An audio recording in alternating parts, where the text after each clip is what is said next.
everyone. Thank you for checking out my YouTube channel today, The Study of Antiquity and the Middle Ages. I'm your host, Nick Barksdale, and today I'm joined by a very special guest, Johnny Holden. Johnny, thank you so much for coming on today. Would you tell us a little bit about yourself? Sure, it's my pleasure. Thanks for having me on. I am a journalist slash science communicator from Dublin, Ireland. I recently relocated to Austin, Texas, where I got a job working as a science communicator at the University of Texas at Austin. But I have a kind of an interest in both history and in science. My college years were spent doing history and politics, and then for some reason shifting to science. But I've always enjoyed all those subjects. So yeah, I've written about a lot of different things. Yeah, I was noticing that. And actually, for my subscribers, y'all, look in the video description below after watching this video, and I'll actually include links so you can check out more of his awesome and fantastic work. Give him all the support that you can, because we are grateful to have him on the show today. And what makes this episode so interesting is that it's the beginning of a long series that I want to do on news relating to history and archaeology. And though this article is older, I really enjoyed it, and I wanted to start with this. And it's very obscure and very interesting.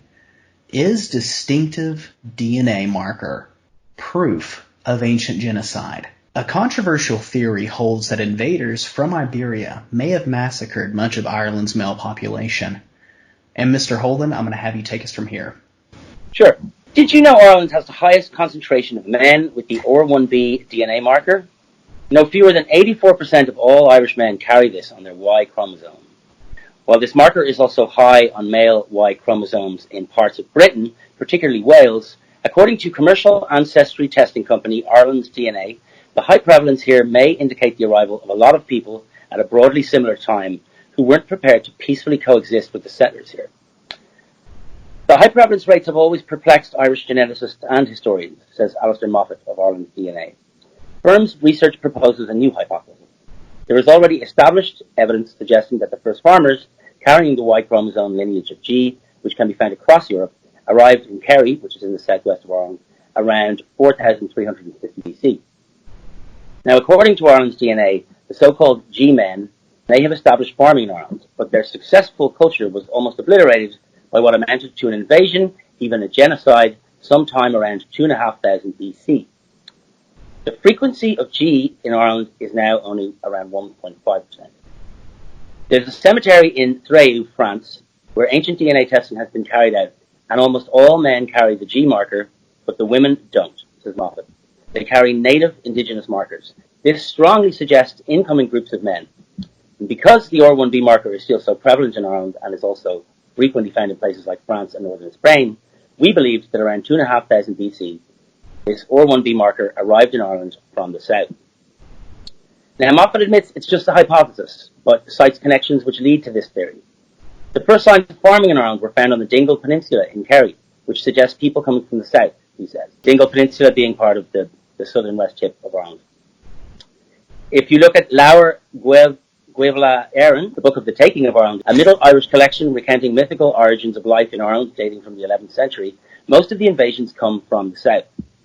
The southern migrants referred to by Moffat were the Beaker people, originating from Iberia, or the Iberian Peninsula, which is now known as Spain, Portugal. It has also been suggested that it was they who may have brought Celtic languages up the Atlantic coast. Moffat also cites archaeological evidence from the Copper Age to suggest this movement.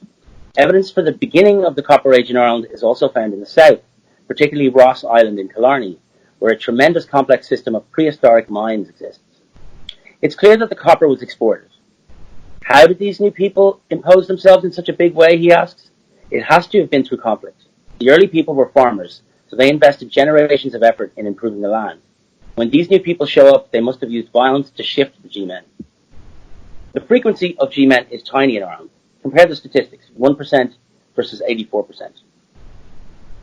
Not everyone is convinced of Moffat's argument, though.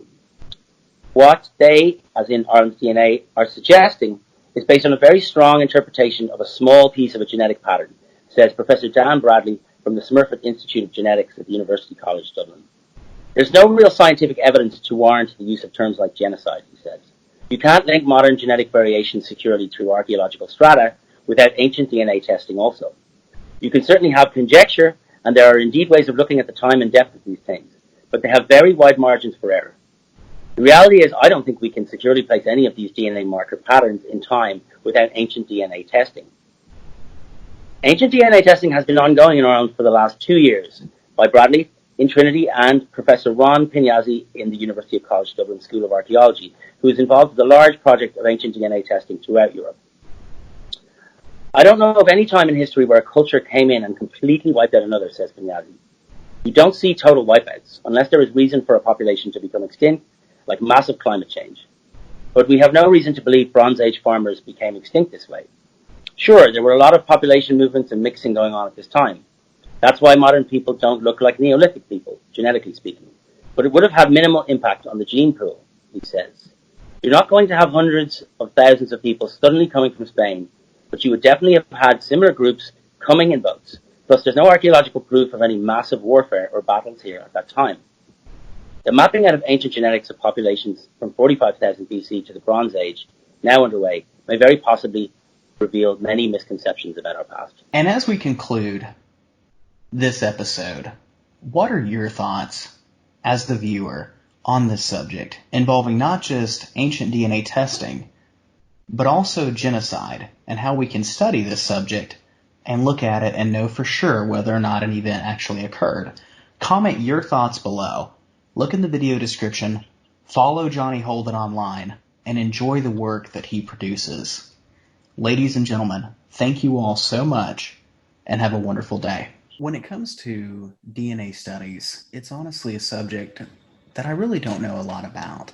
I'm just a regular history buff, and so I mainly study established history through written records. However, as technology evolves, we are able to study history a different way and look at it through a completely different lens. And in many ways, DNA studies is changing how we view the past. What are your thoughts